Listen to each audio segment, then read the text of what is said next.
What's up everyone, this is Gudii and today I'm bringing you the Drefia Wyrms cave. To get here you need minimum level 60, but I would recommend level 70 to have an easier time. You gotta go towards the Necromancer quest, aka Blue Robe, and clean the room. For this you may have a difficult time depending on your level.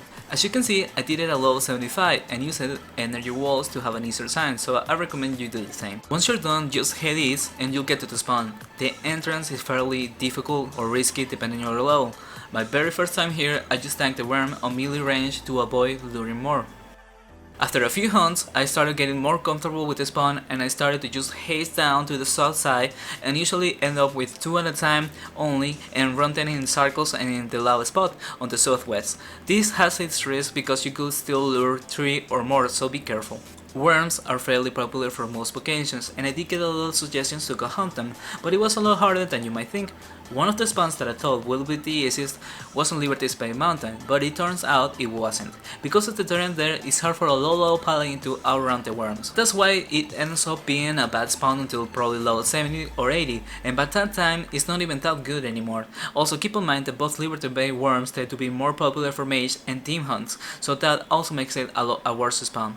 The Drefia one was the best by far for myself. Once you're done clearing the entrance, it's fairly easy to run around and lure the worms. I pretty much just follow a circle around the cave and never run out of a spawn. I did a lot of hunts at all sort of levels. As you can see, I started with powerballs to manage my waste better, but once I realized how much money I was making, I started using drill balls, and at level 90 I switched to crystallines. The more damage you do, the better this spawn gets, since you can start clearing the cave a lot faster and take advantage of the full respawn. At level 100 or more, you might start running out of worms in the floor, so you're gonna have to start killing the ones on the small mountains. Here's a picture with the easiest one you can do.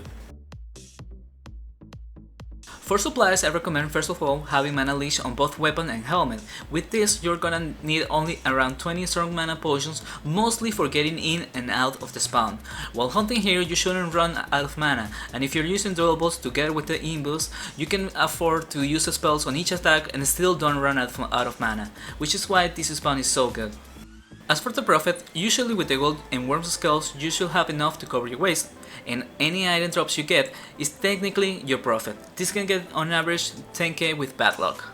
Lastly, the experience I was making here was also really good for my level. On this video I was making around 210k on yellow stamina with power balls, and with drill balls it goes up to around 240 or 250, which is really decent in my opinion, especially considering you're not wasting at all, so this ended up being my favorite spawn from level 70 to level 95.